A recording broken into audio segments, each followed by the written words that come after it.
Possession, they're last, okay, which is just, it's madness. I think he's one of the most underrated players in the Premier League.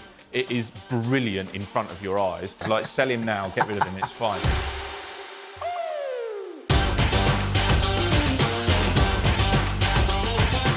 Much like Robin Hood, Nottingham Forest continue to take from the rich and give to the poor.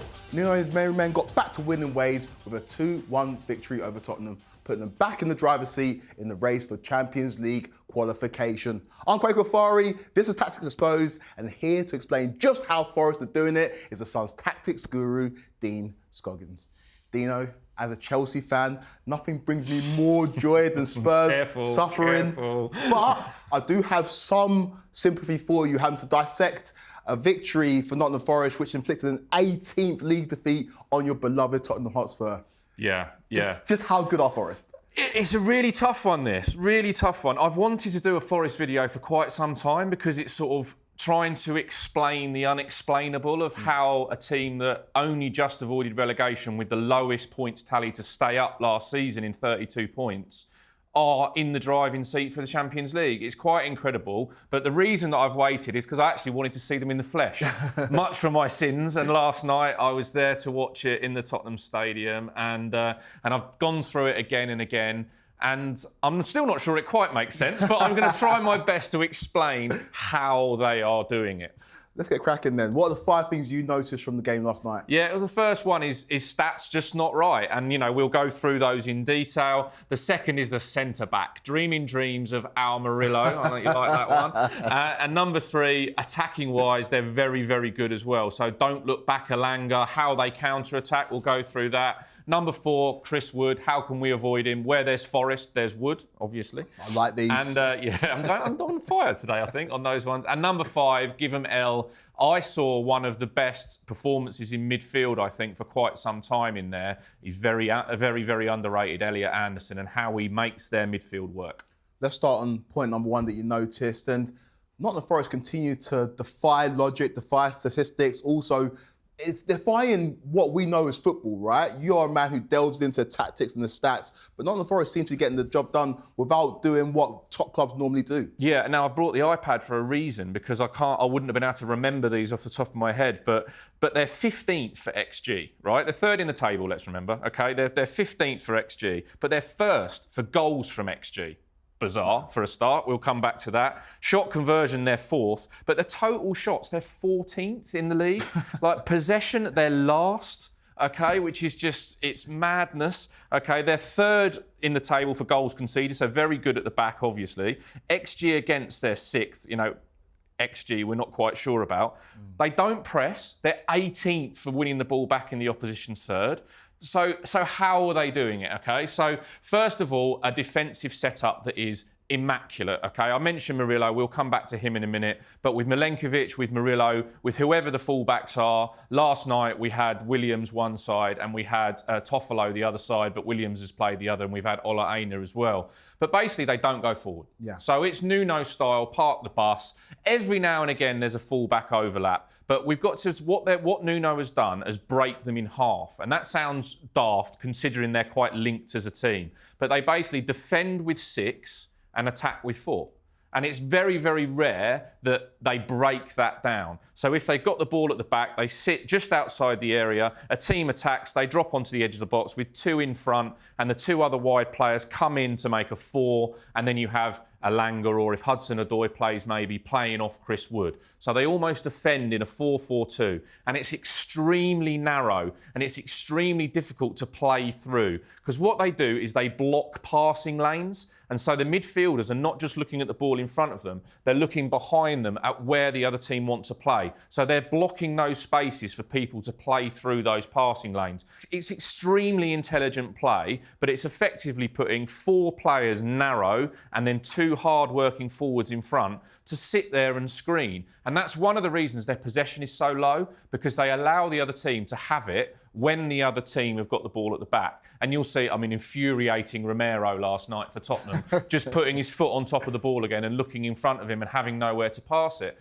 And so teams like Tottenham will have 65, 70% possession against Forest, but don't really go anywhere. And that, that's the magic of that formation. They also concede quite a lot of shots from the stats, and you would think, therefore, concede a lot of goals. But all of those shots come from outside the area. And so they've got a great goalkeeper in Matt Sells, who's having the season of his life. But those shots then mean that the conversion of those shots is much lower. So it's not luck, this. This is a decision made by Nuno Espírito Santo and his coaching team to say that we're going to keep a team in a certain area of the field, we're going to keep them out of our area, and if they want to try and cross it, we've got the lads who are going to head it clear. So it's very, very clear. They make lots of interceptions, but they don't press. And that, again, as you mentioned there before, it's this whole thing around press, all this style of play is press. They don't press. Yeah. And it's just sort of like what they do, which I noticed in watching the game live in the flesh,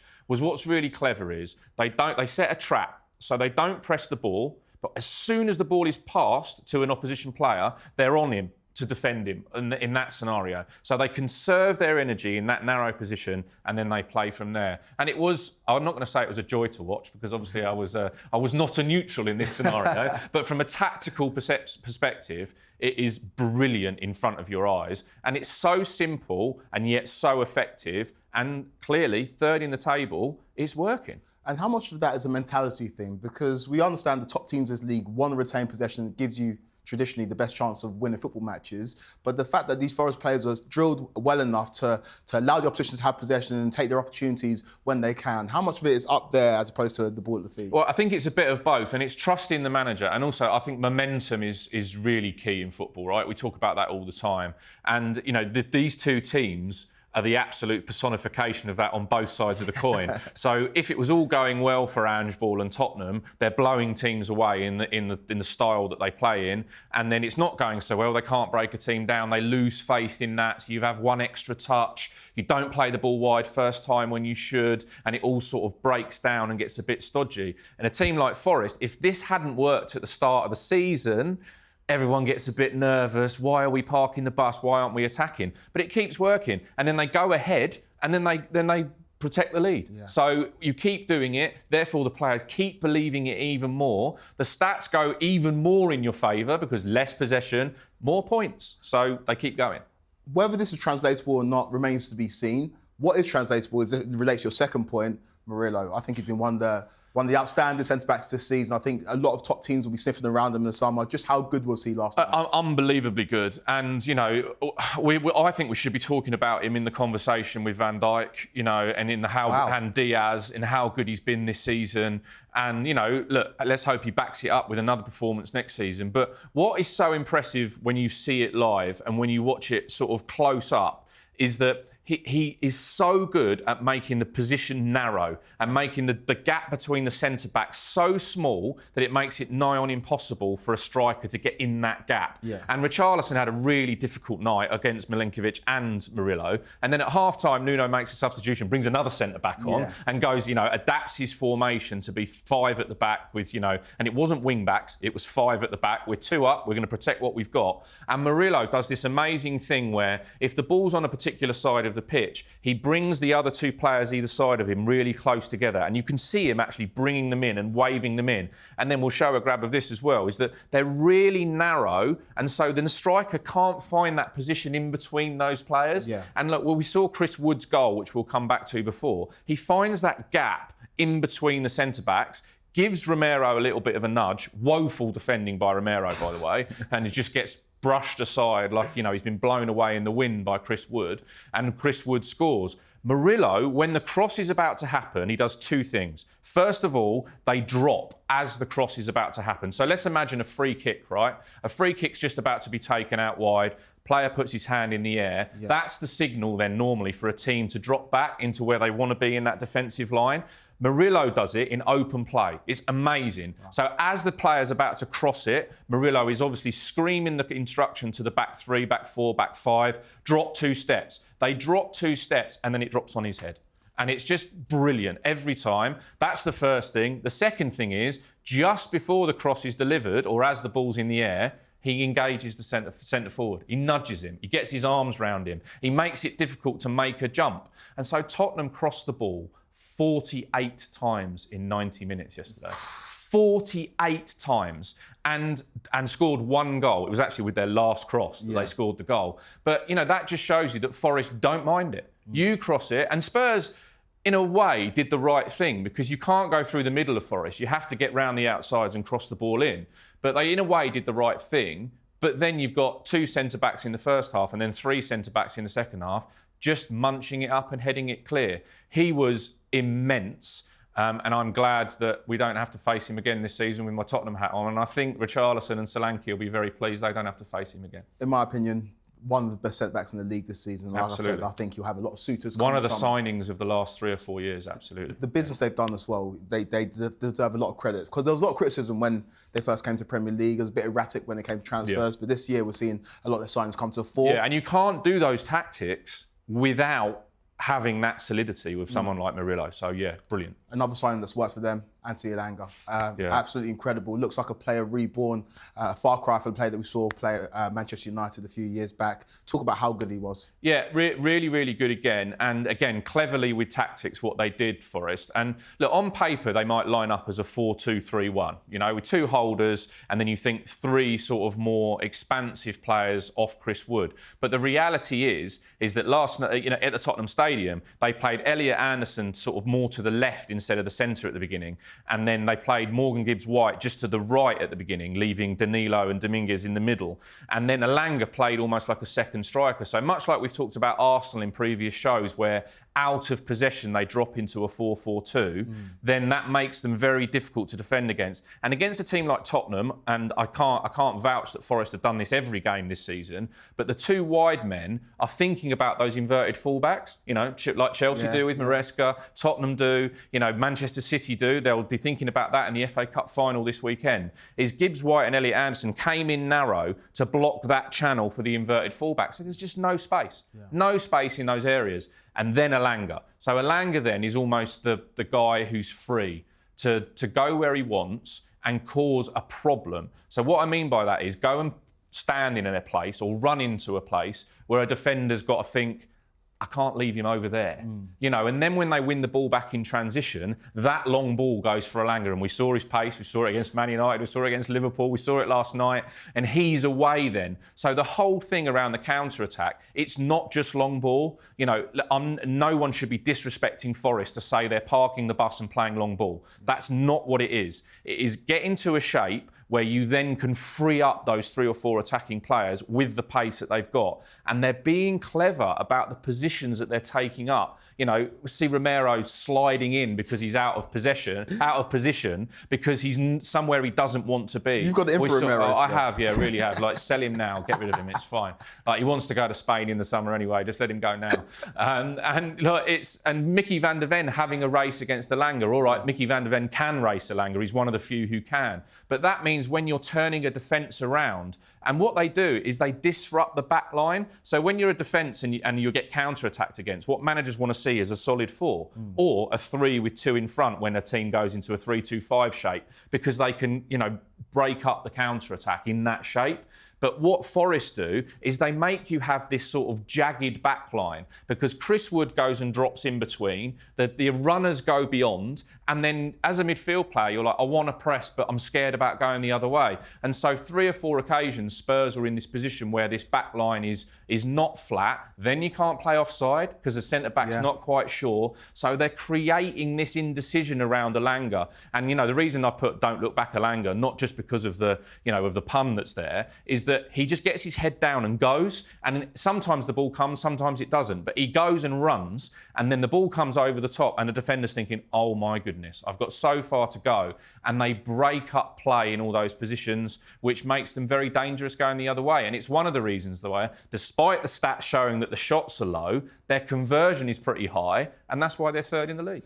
The conversion is high because of a man they've got up top leading the line. I've loved Chris Wood ever since he started leading the line for Burnley. Obviously, the move to Newcastle didn't go his way, had a lot of competition up top there, but he's found a home at Forest, and ever since he's played under Nuno Espírito Santo, he's been one of the best strikers in the league. Just speak about how effective he is leading that line for Nottingham Forest. Well, it almost feels like it can't go on. Like that, and look, fair play to Chris Wood. Like, I don't think anyone would have, when he was sold by Newcastle, I don't think anyone was really thinking, oh, that's a mistake, you know, but I mean, imagine him and Isak up top together. Maybe, sorry, Newcastle fans, it may be a touchy subject there, but it almost feels like he's, again, XG or not XG, you know, depending on what side you fall. But it's quite an interesting metric to see how a striker is performing, definitely. And Chris Wood has 8 goals more than his XG would suggest. Wow. 8. Like, across, you know, we're not even finished a season yet. You know, he's 4th in the goal scoring charts with 19, but only 3 of those have been penalties, by the way. So 16 goals in open play. Again, I've got to read the stats off here. Yeah, his XG suggests he should only have 11. You know, and it's remarkable. And but it's almost because it's very clever from Forest and from Nuno, again, in the tactic around rest.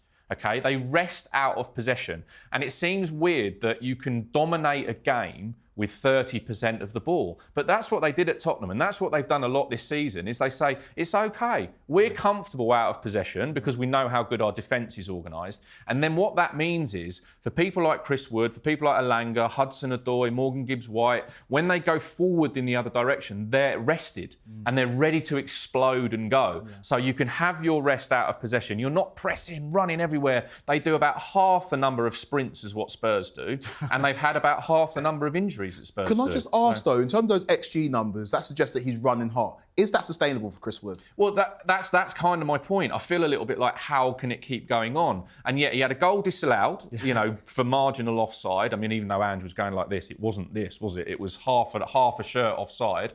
And then he scores the goal as well. So he just keeps doing it. And they know, Forest, they put it in those areas and he's going to be a handful. But it's not just about the ball in the box, right? There's 2 things I want to bring about his open play tactics. So when they get into that position where, let's say it's Morgan Gibbs-White and Elanga who are going to be the runners going the other way, when the ball is about to break down or someone's about to make a clearance, Chris Wood comes in between those 2 players and makes himself on top of the opposition midfield. So as a defender against him, you're not sure if to follow him out or not, because this whole jagged back line, you don't know whether you want to do. He comes out to the midfielder where he's going to win more headers, because he's going to be much better in the air against a midfielder than he is against 2 centre-backs.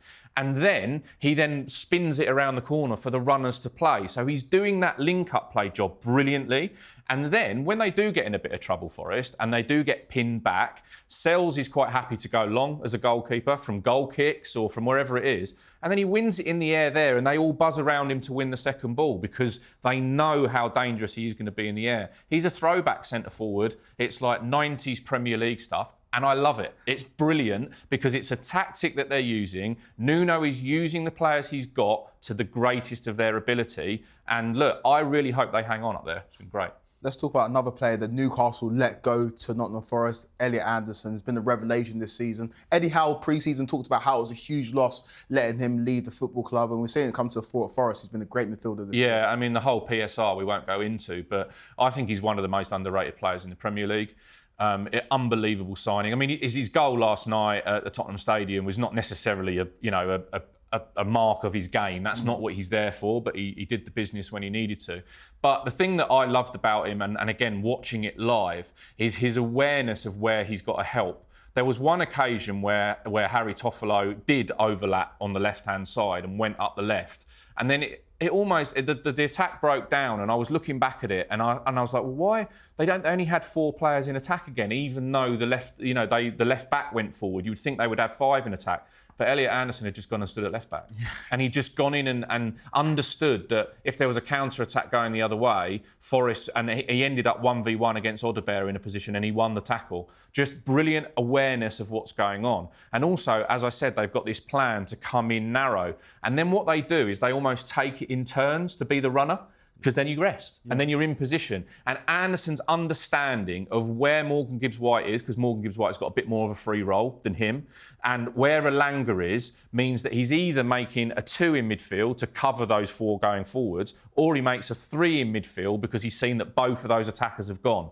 And it's amazing understanding and tactical play, especially when you're set up in a Nuno formation where Nuno's first thought is, do not be outnumbered going the other way. Yeah. And Elliot Anderson is just carrying that out. He's played on the left of a 3 in midfield. He's played as the number 6 in front of the back 4. He's played as a more advanced player as he did last night to look after Pedro Porro a little bit in that role at the Tottenham Stadium. So his adaptability has been fantastic. He's got an amazing engine. He's barely missed a minute. Like, if Forest don't make the Champions League, which fingers crossed they do, because it'll be great to see another team in there, as Villa have done this year. But if they don't, then I can see him being sniffed around quite quickly by, he would slot in very comfortably into a Manchester City midfield, and Chelsea as well as an extra midfield player there. I mean, it'd be unfair to call him Declan Rice light, but he's having that impact at Forest, and it's gone under the radar of how good he's been, and I really enjoyed watching him.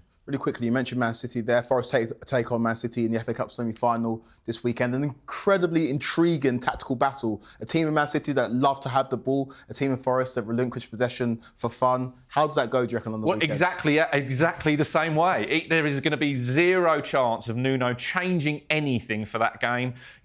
One thing I would say, big Wembley pitch, and Man City will try exploit the spaces and open it up. But the Tottenham Stadium's a big pitch as well, so that's not gonna be that different. And we saw 70-30% possession at the Tottenham Stadium. We might see 75 or 80%, 20% in the cup semi-final. However, you'll see the same setup, you'll see the same narrow midfield, you'll see Elanga or Hudson-Odoi breaking clear, and Manchester City will have to be very, very careful that they don't commit just one too many players forward, because that's where the clever Nuno will be looking to pick them off going the other way. We've lauded Nottingham Forest. They were amazing last night. We have to talk about poor old Tottenham Hotspur, 18th league defeat don't give me poor the old season. Tottenham Hotspur. Like you mentioned, so many crosses, so many shots, but couldn't really make the breakthrough until late in the game. What did you make of Spurs' performance? Well, there's two ways of looking at this, and I mean, I was sat with a couple of knowledgeable Spurs fans as well, who were, we were sat in a position in the stadium where we could sort of